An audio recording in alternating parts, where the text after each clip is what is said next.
Well, hello everyone, and thanks for tuning in to Poets and Quants' online MBA panel, Paths to Success with University Michigan Ross, Jack Welch Management Institute, and Southern Methodist University Cox. I'm your host, Christy Blyzeffer of Poets and Quants, and please feel free to use the Q&A function to submit any questions you have for our panelists, and I'll do my best to get to those as we near the end of the session. Well, let's begin by getting to know our panelists a little bit better. Please take a minute to introduce yourself, your professional experience, industry, company, of course, the school you attended, and a fun fact about yourself. And JD, let's start with you. Hi, welcome. Thanks for having me here today. My background is a little bit diverse. I started as a college football coach, was a high school teacher and football coach, moved my way into operations management. And then I wanted to transition, do something a little bit more analytical. And that's brought me to seek out getting an MBA, looking at different programs. I settled on SMU Cox School of Business. With that, I've been able to successfully transition into a new role with Access Technologies, which is I'm a business analyst working in an international company. Absolutely. Do you have a fun fact? Fun fact, I was bored in the midst of all that and decided to build a shed. Great. All right, Jay, how about you? Uh, Great. Nice meeting you, JD. Thank you, Christy. My name is Che Mehta. I attended Michigan Ross and graduated earlier this year in May. I actually have worked in nuclear, oil and gas, transportation, and currently work in aerospace defense. So have a breadth of experience. I wanted to get my MBA because I've had the technical expertise but from leadership perspective, I was lacking the analytical and skill set, like especially in the area of financial accounting and all. So that's one of the reason I wanted to get my MBA. Great. So currently I work at Raytheon Technologies as supply quality manager. Again, working on projects supporting our armed forces. Fun fact, as part of the Ross Online MBA, I did attend all three international residencies, which gave me the opportunity to go to Italy, Germany, and Chile. So, oh, wow, that is great. yeah, and absolutely. Yeah, Marco, how about you? Hi, everybody. Marco Bucci. I have a diverse background as well. So worked for a variety of different industries, healthcare, manufacturing, steel, nuclear, high tech, and now I'm in manufacturing, the chemical industry. Started off way back as a registered nurse and paved my career in various different areas since then and through various different functions. And the MBA was absolutely a catalyst to be able to do that. Right now, I work for Nova Chemicals, which is Canada's largest polyethylene producer. We make plastic as well as other chemicals. And my role is a human resources business partner. And I sit on the operations and leadership team across all of our North American manufacturing assets to support that. So it's been a fantastic experience. And a fun fact about myself is I used to be highly competitive in bass fishing.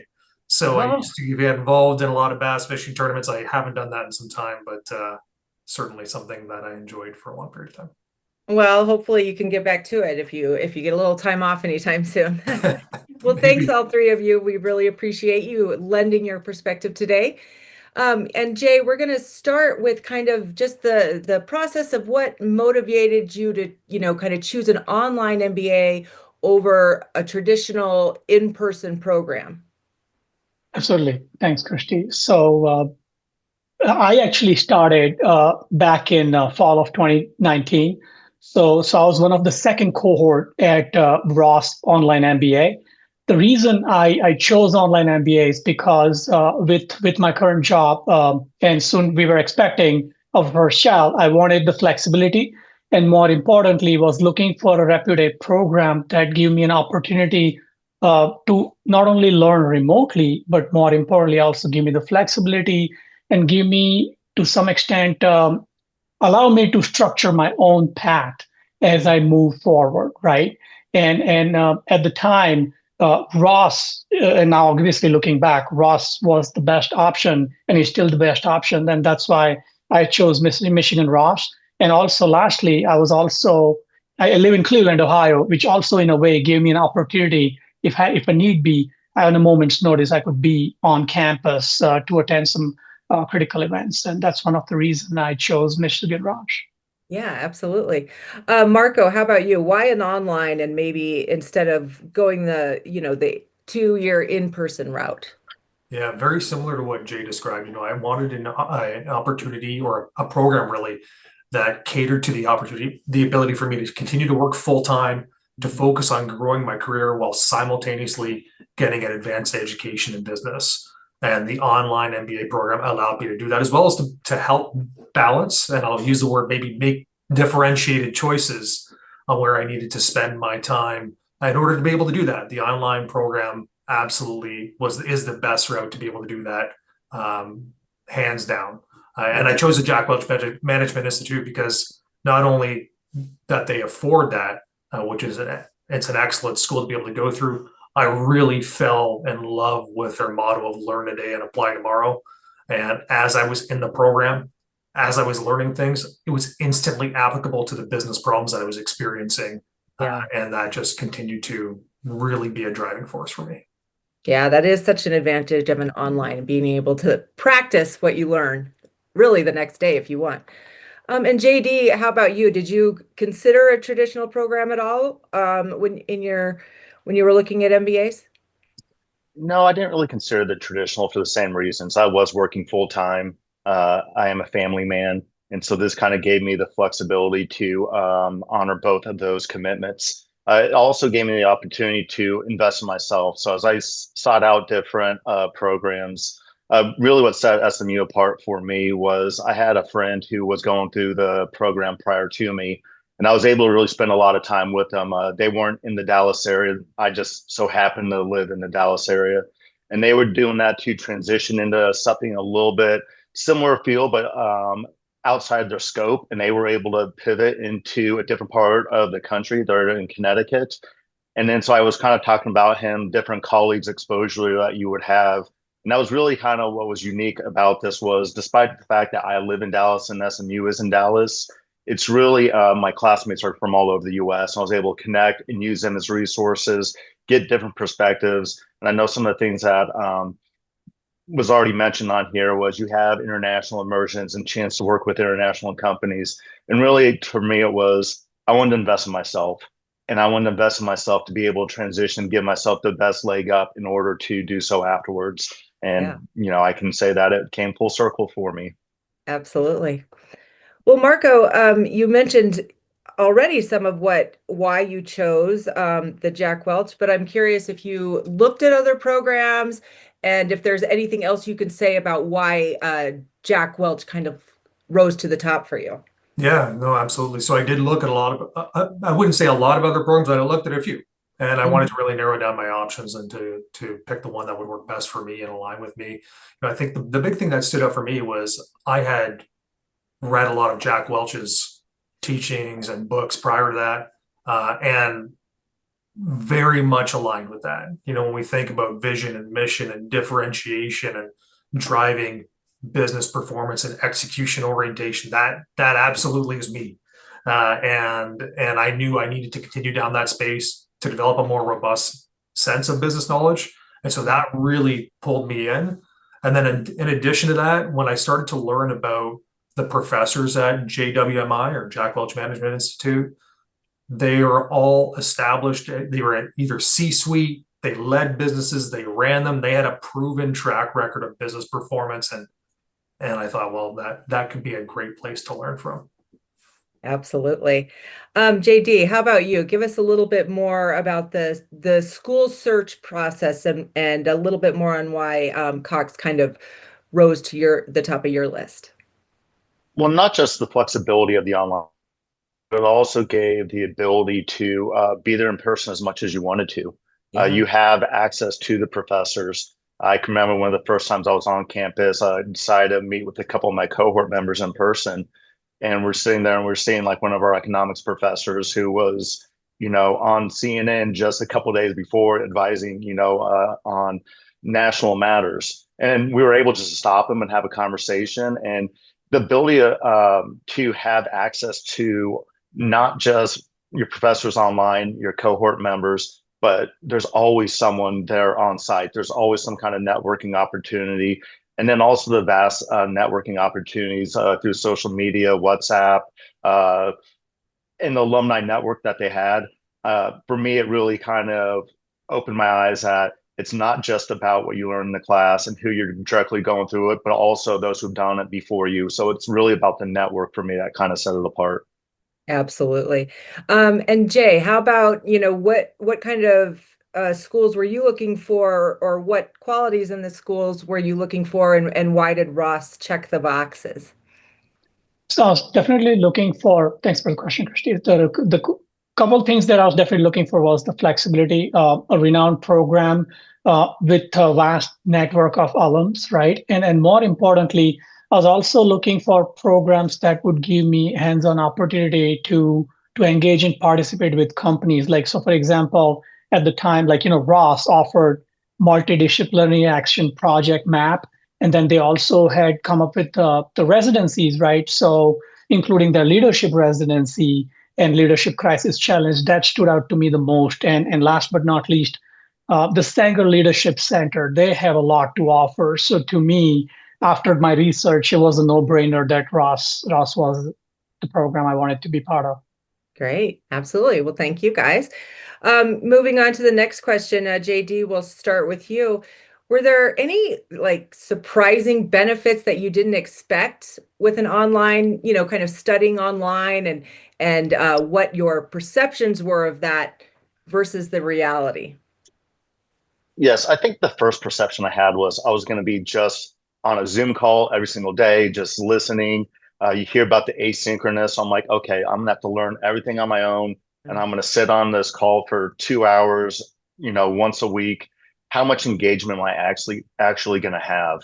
And it's really kind of broken up where you have small breakout rooms during the course of the class. There's readings prior to, you go over some of them, but it's not just redundant based on that. You're supposed to already know that material. So you're going to apply it in a real setting with your classmates there, and then have projects that are going to challenge you. And so for me, it was really, you had two options. You could do like a 6 to 8 option, or 8 to 10 with having the kids. I got closer with those that were the 8 to 10. But then what you realize is other people have family obligations or work obligations, and they may not be going at the same pace.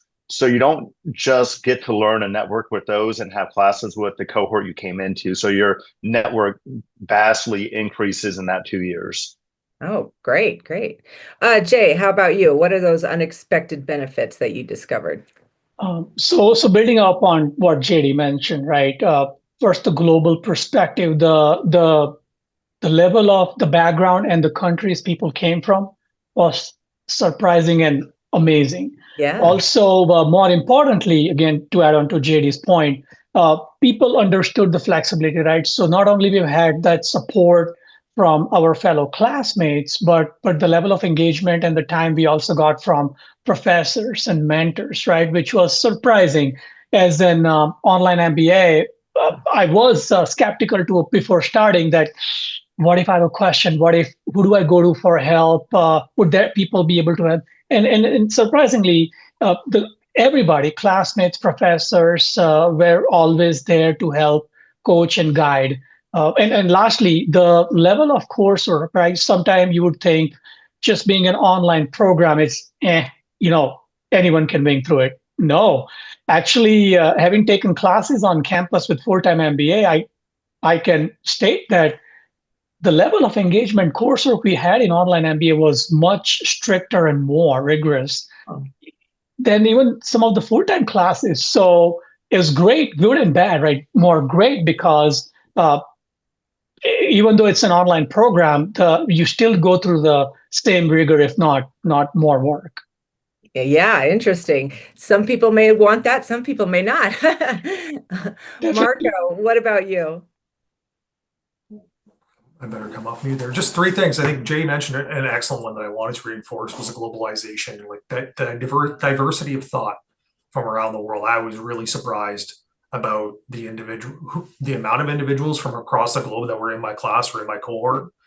The second one was how open the professors were to engaging and connecting with you outside of the classroom. If you had questions, to help expand your learning or enter your thought. They truly cared to see about your success. And then the last one for me was I was surprised about the breadth of people that were in my cohort. I was in a class with a CEO of a Fortune 500 company, and I just was taken back by that. So I got the benefit of learning from the professor, but also I get to sit back and learn from them also. So it was pretty good. Yeah. Yeah, absolutely. And I think, part of the MBA experience is the sense that you are learning from your classmates, building a community and a network with the classmates. We've talked a little bit about that, but I want to dive down into that a little bit more. Jay, with this online structure, do you think that you were able to, form real connections with classmates and a network? Have the connections proved valuable for you since you've left the program? Good question. Absolutely. So since it's an online program, right? So the onus is on the student, right? We have to take the initiative, right? So to give you perspective, obviously during class we were meeting virtually through Zoom or Slack for project work, but we also at the time initiated something called regional meetups. So what we did is, as our OMBA student council, organized this initiative where major cities across US and world where we have had greater student population who are currently part of Ross Online MBA did meet regularly. And then also one thing that also stood out for us, again, selfishly me, because I traveled a lot as a supply quality manager, is anytime I was traveling, right, we would try to meet with fellow classmates who are part of the cohort, say, hey, I'm going to be in Dallas or LA in next 2 weeks. Would anyone be willing to meet? So great. And lastly, this year, so since I graduated in May, this year we were able to schedule our first alum tailgate event, and we had about 50 people come from all across the country. We had people flying from California, Georgia, Florida, and so it's great. And last but not least, to your point, this in-person meetups, the residencies, right, gave me time not only to connect and bond, but get to understand my fellow classmates, right? And we were able to make this bond. And now we are at a point where if I need some help or support, they're on just a call or text away. Absolutely. Those 3 international trips that you talked about, were those only with online MBA classmates, or were there other, MBA Ross students in that mix as well? So great point. So 2 of the 3 residencies, there were mix-ups. So one of the residency, we did have participants from the weekend MBA program. So it was mostly half and half. And one of the other residency, we've also had participants from the executive MBA program. Yeah. So yes, it did give us the opportunity to connect with some of the other MBAs from outside our OMBA cohort. Absolutely. Marco, what about you?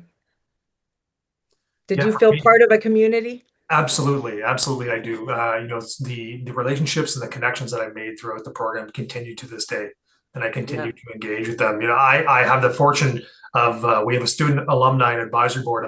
I'm the president of that right now, and so we have 19 board members. We establish in-person networking and virtual networking events globally. We've grown our networking footprint afterwards to continue to provide that support. And we're doing a whole host of other initiatives to maintain that alignment. So I'm very much at the tip of the spear there for the school, and it's been absolutely fantastic. But important what Jay said, I think I want to underscore is that you have to put that effort into it as well, right? It is a two-way street. Relationships are a two-way street, and once you forge them, if you continue to grow them, there's no telling what will come of it.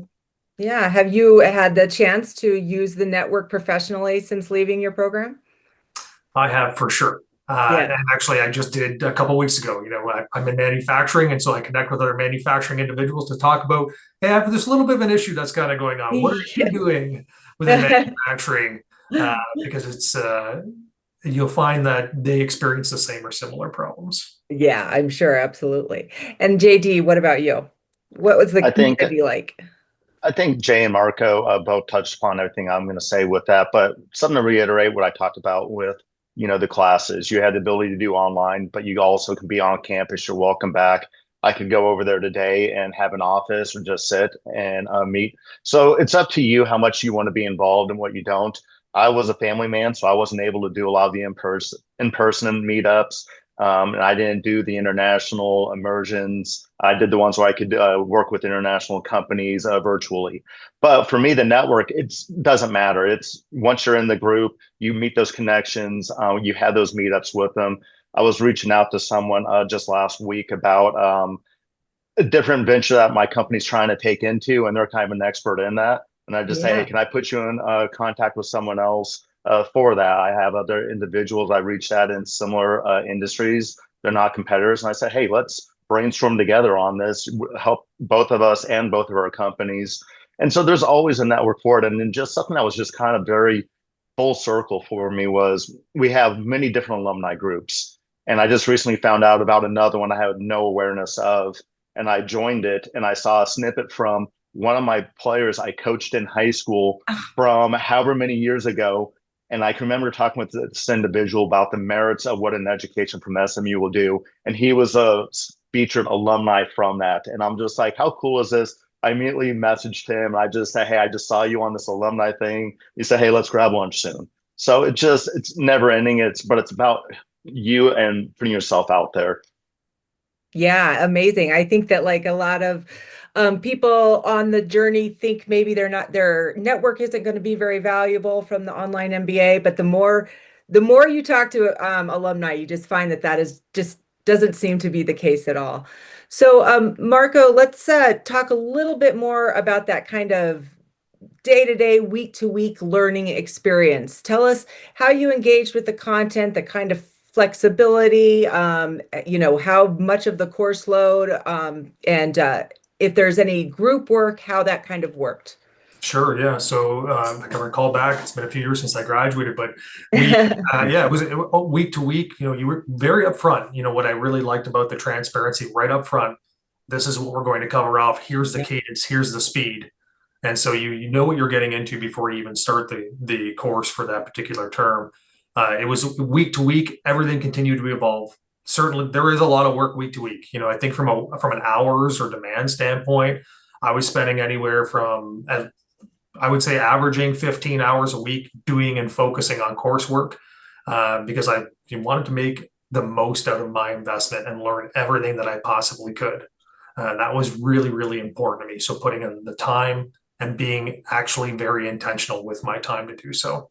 So the course load does ebb and flow. It can be significant at times, certainly when you're needing to put together a project or finalize, a paper of some sort.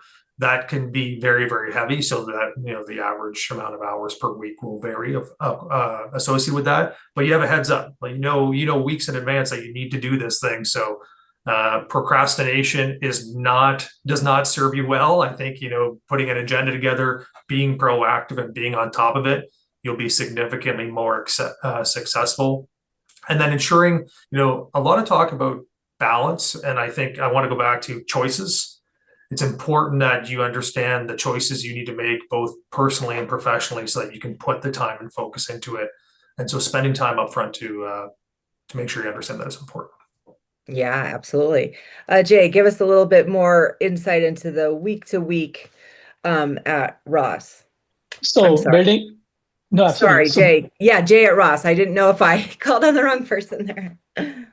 So build up on what Marcus said, 100% agree with him. But in addition, right, it really depends how much you want from your program, right? And I say it because for Ross, right, typically you could finish it within 2.5 to 3 years, right? I extended it a little longer. Oh. So it depends as to what your expectation, what you want to get out of your program. Again, to Marcus' point, you want to be prepared. In some instances, from workload perspective, I average anywhere between 10 to 15 hours, right? Obviously, if you're already into a certain field like finance, then financial accounting, you would have to put in as much time. Whereas if you're not engineer, right? Again, so given the background, that hours varied, and obviously you want it to be prepared. But for the most part, there was a good balance in terms of asynchronous and synchronous work. We definitely had to work on group projects. And more importantly, since a lot of people came from a variety of background, multiple time zones, right, in a good way, there's always that understanding across student body and more importantly, professors too, if something came up, right? They, as long as you pretty clearly communicated that, they knew. And last, again, to build up on Marco's point was we not only knew the course law ahead of time, but one thing I really enjoyed at Ross was the Slack student network. It was pretty transparent in terms of what course and if there are courses that we could match. And the student body was always there to help and educate the fellow or prospective students as to, hey, what can you expect? And if you were looking to pair courses, this would be our recommendation. Gotcha. JD, how about at SMU? I think very similar, but just so that we don't all have the exact same soundbite. I think you have the flexibility to take the course load that you want to. If you get busier, I think Jay, I mentioned that you work at Raytheon. I had a couple of classmates from there, and I guess the workload at Raytheon is tremendous. And so some of them had to take a little slower paces with that. And so I actually have one still that hasn't quite graduated that I check in on here and there. So you have that flexibility, but each class has its own vibe where it can be where it's a little bit more individual. It can be a little bit more group based.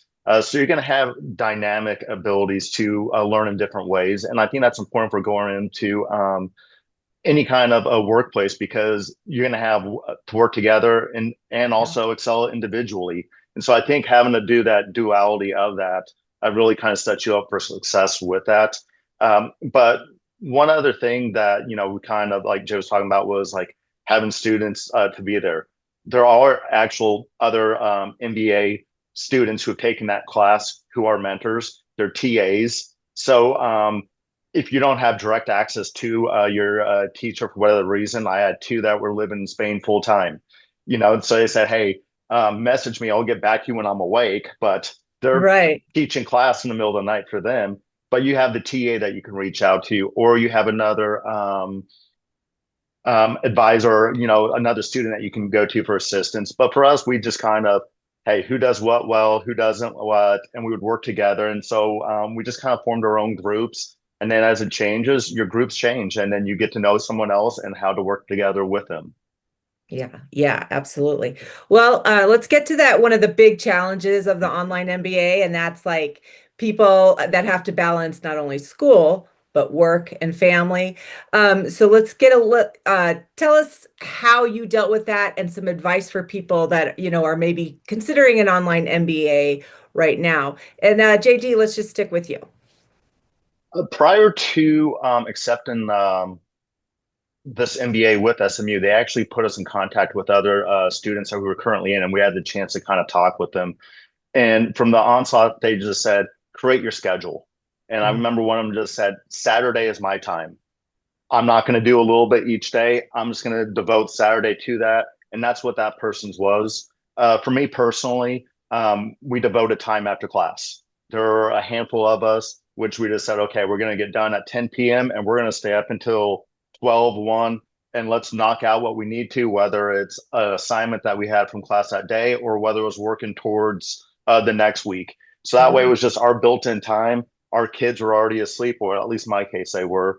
But that way I was able to just attack the next day, focus on my career, my family, and then whatever additional readings I had to just kind of sprinkle in with that. So just find what works for you. That's the greatest tool from doing an online is you have to have time management skills, and that's invaluable in anything that you do.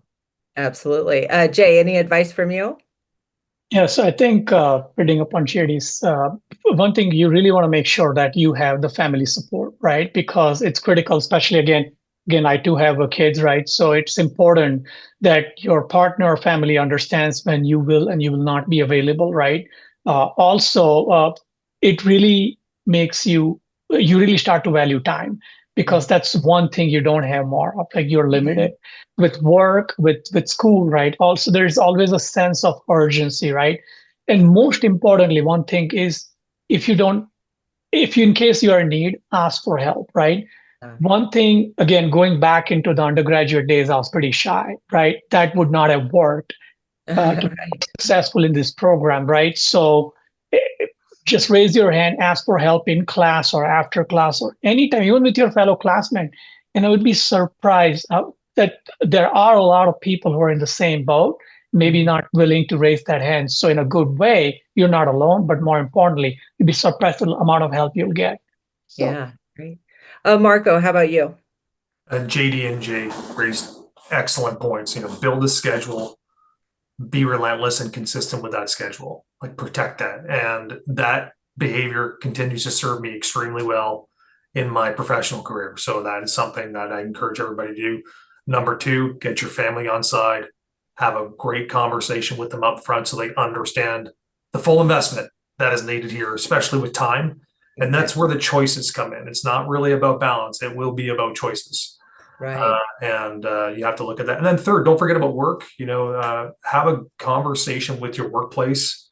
You may find that they're extremely supportive, maybe not just on the finance side, but maybe even giving you some time to be able to study as well. A lot of employers out there offer that flexibility. Yeah, absolutely. Well, now let's get down to the outcomes, the career outcomes, which is like really kind of top of mind on a lot of school seekers. Jay, what kind of impact did the OMBA have on your career? Promotions, new roles, maybe you switched industries? Oh, thank you, Christy. So for me, I decided to stay in the industry which I was at the time I started. But from a role perspective, now I have a much bigger portfolio and a lot more responsibility in terms of what I do. And one thing that I wanted to focus on as part of my MBA was financial literacy, right? And meaning the financial impact and how I can use that skill to what I do right now and how we can serve better, not only to my company or business, but relay that to end savings to the end customer. So personally speaking, that has really helped me and already working on the next step within my company. But that's something that has helped me. And again, with the way the defense is growing, I'm hoping and planning to stay with the company for personal future. Yeah. Just piggybacking on this question, I think in the early days of the online MBA, there was a fear that employers wouldn't kind of view it as highly as a full person. Did you find that, your employers were, really receptive to an online MBA on your resume as maybe a traditional MBA? I think yes, but it more depends on the person, right? So, for example, I was able to deliver that through data, which was, hey, uh, everything that I was learning, I was able to implement that to many extent in my Yeah. day-to-day life with the work, and the data spoke for me. Yeah. So, at one point, they even questioning, are you sure you're doing it online, right? So All right. in Great. a good way, Mhm. given the exposure and the learnings that we were exposed to, right? They didn't know whether it was online or full time Yeah, versus they were just focused on the deliverable. absolutely. Marco, what kind of impact do you think that your OMBA had on your career? Extremely positive impact. It was something I know I needed to do to move myself and accelerate myself into different levels in the organization. And it actually provided me with a lot of opportunities to move into different functions. Right. And I think that's where, going back to Jay, let the performance and the results do the talking, and you'll differentiate. It'll help you differentiate yourself in the room that you're in. People won't think about whether you've done it online or in person. They'll go, that person knows what they're doing and are driving results. So they might want to hitch their star to your wagon. And so I've been able to move from employee environment, health, and safety. I've moved closer to the manufacturing, and now I'm in human resources, all within one company, getting a promotion along the way. And then in human resources, I've gone from a regional footprint to all of North America. So, Wow. I think that it played a tremendous role in me being able to do that. I don't believe for a second that I would have been able to do that without it. Yeah. Jay, or JD, but what about you? I'd say absolutely. And I just want to talk about one thing that we haven't yet is our career management centers. I'm sure it was the same for Marco and Jay, but especially for me was I came into SMU with the goal to pivot and transition industries. I was upfront from that. I spoke with my career coaches about that. And I got to know not just one of them, I got to know all of them. And that in itself was also pivotal in this transition. It's not just about the network, but it's also about utilizing the resources that are there. And so, yes, it was a welcome sight, whereas I get to rotate and do lots of different things in my own company. We are an international company, and I am a consultant essentially. I go and I spend time with a different team for 3 weeks at a time, and I come up with value drivers in that. So even if it's something that is completely foreign to me with building like a Power BI dashboard, I have other resources where I can be successful and provide value in that. So it doesn't have to apply directly, but it's that ability to think and use the knowledge that you accumulated with that to drive value. And then, just recently, like we were hosting my company, the next wave of MBA students. And so it doesn't matter if it was online or in person. I didn't have the chance to meet with my company last year the same way these 30, 40 different MBA students did a week ago. But my online held up against all those who were in person and had that chance to make that connection prior to me doing so.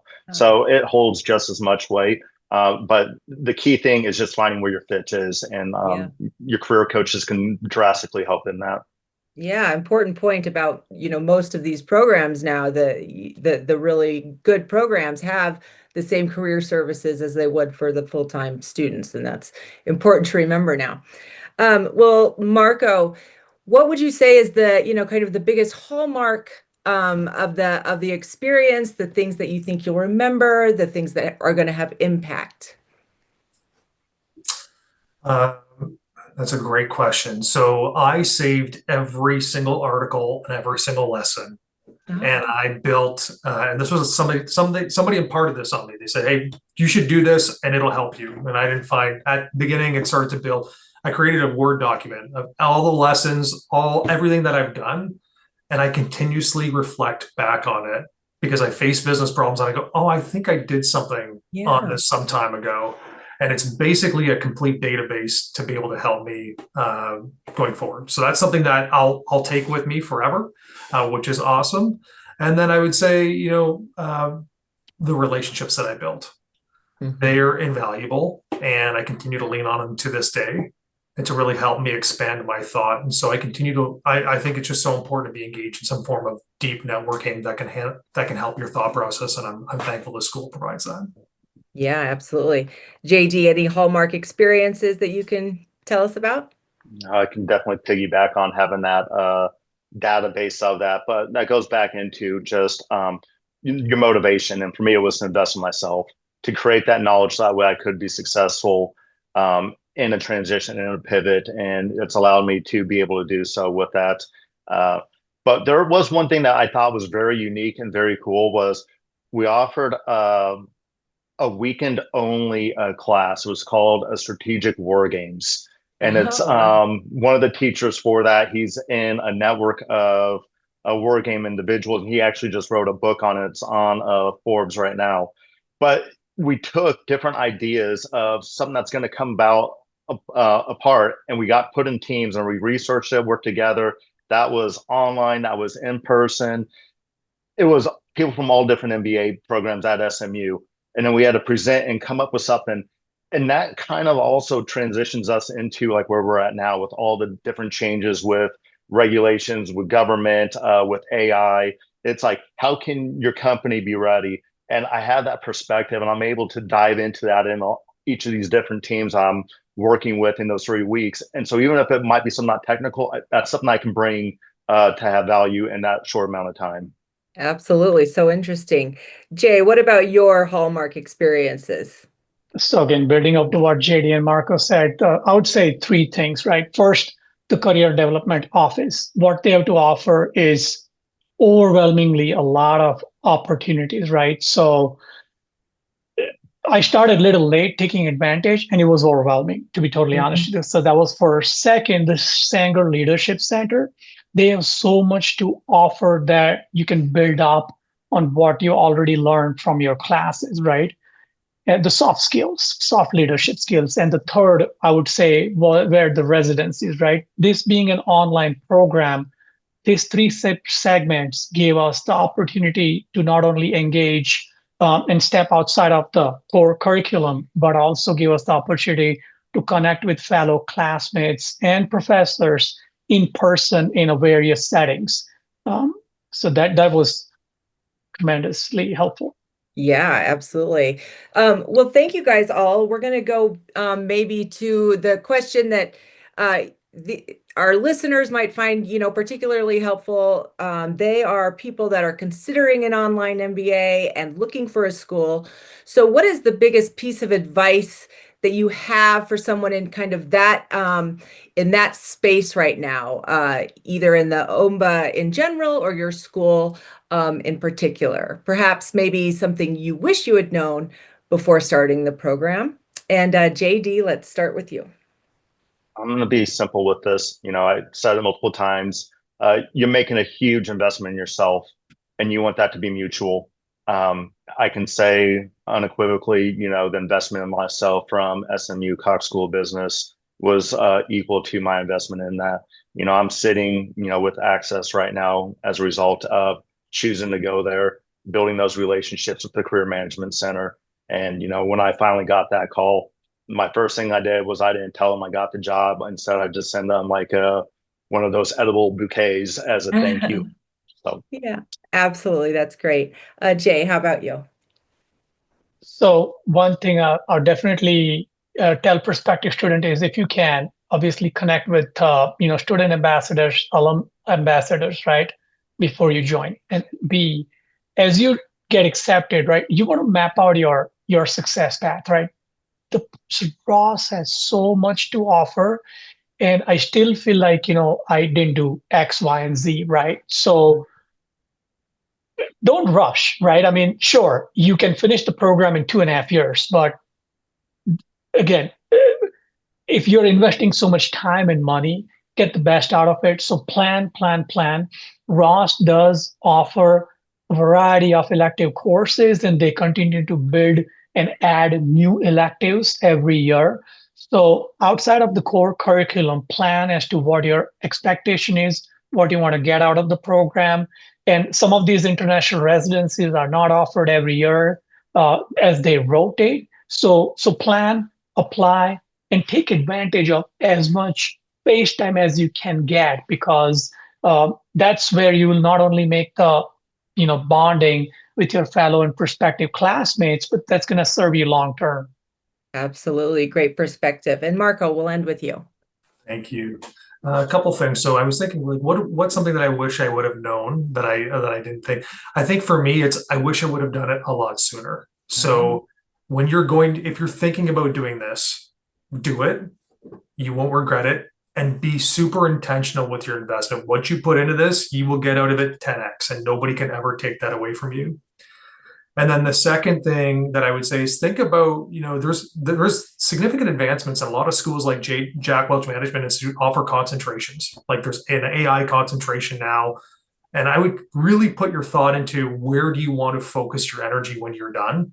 And picking a concentration may help you to hone that. Yeah. And then lastly, start thinking about your plan when you do graduate. Because when you graduate, you will have a significant amount of time back in your calendar. You'll go, where is this? What am I going to do with myself?